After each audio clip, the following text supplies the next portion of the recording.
background, I tend to ask other people their stories because it's such a treasure to hear. But several people have tried to pin me down on mine. So maybe I should share a bit of that. Well, having had the privilege of a very meaningful life in places of choosing, natural places of harsh, unyielding but extreme beauty, Alaska being primary, I was able to choose a livelihood of deep meaning in deep beauty. And so that was both a livelihood and a lifestyle. Now, being a retired boy from that, one wishes to look around to see how those opportunities in life can be more for others to have meaning in their lives. And initially, I spent a number of years advocating for psychedelics, giving talks in general audience situations, versing myself to what degree I could in the science, etc., to speak to sort of lay audiences, to both dispel the stigma to what degree, also to in some ways attenuate the euphoria, because what's being called the psychedelic renaissance was running away in good ways, but also in ways of euphoric, like a panacea for all. So these were talks that ended with COVID, the inability to be out and about. But it was a privilege to have chosen an avenue that does, in my estimation, have a destined aid to humanity's maturation. Only one way, but I think in the longest term is an essential tool for greater understandings of what it is to be, and from that can only be a pondering and an engagement with consciousness, which psychedelics are one avenue to explore and see what is there through that means.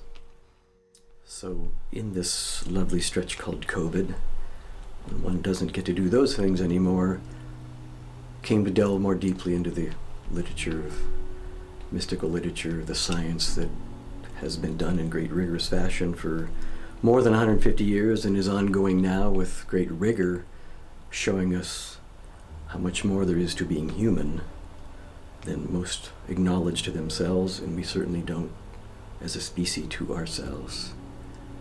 So during COVID was a delicious time of immersion in how little we know of consciousness, but how defining it is for what we are, again, both as individuals and as a species. And during that crazy paradox of COVID, there was the ability to reach out to different organizations and become part of circles that were contemplating these items.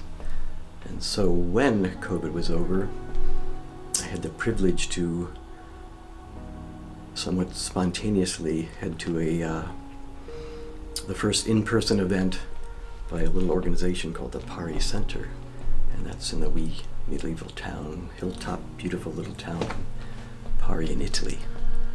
And showing up there again for the first in-person event, but whimsical to say I will go fly across the world to be at this tiny, tiny place. But it was a lineup of folks presenting there in this small place, and it's 30 or so people as attendees and 6 or 7 folks of deep note that were there to be the folks that chat.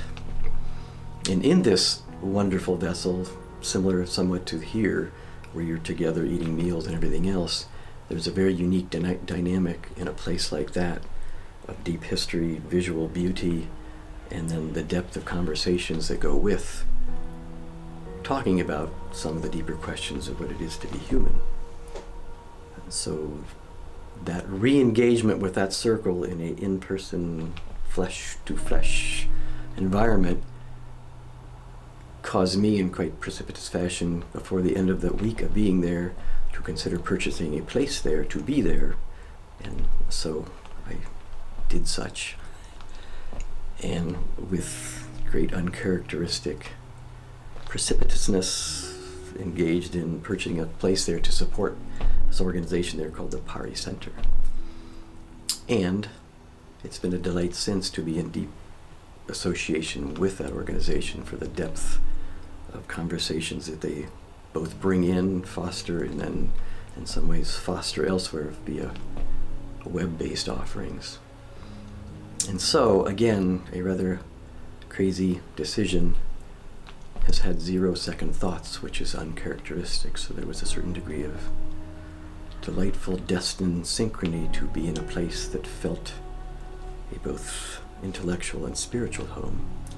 And then for the last several years, be a portion of what they do physically there and elsewhere.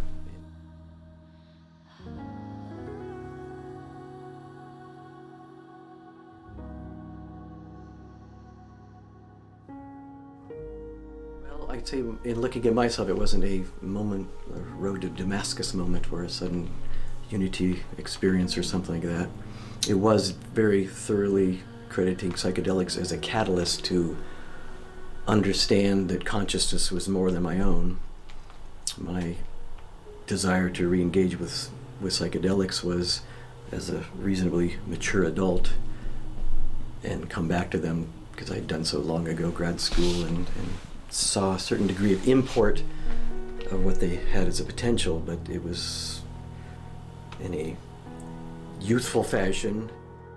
So I had the privilege in, again, more mature years to try and intentionally go back that way and see what it was initially with the idea to explore my personal psyche, because that's often what literature and everything else would say it was.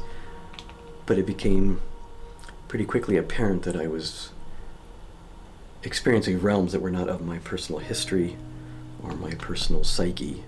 And so that opened the door to pondering what more consciousness is, and that was the delightful rabbit hole of literature, conversation, communications, and correspondence, finding out to what degree that's knowable, provable, and verifiable through the means of mysticism and the means of the rigor of science now to bring that home, that the two are not alien, the two dance together and shall in greater fashion as time goes forward.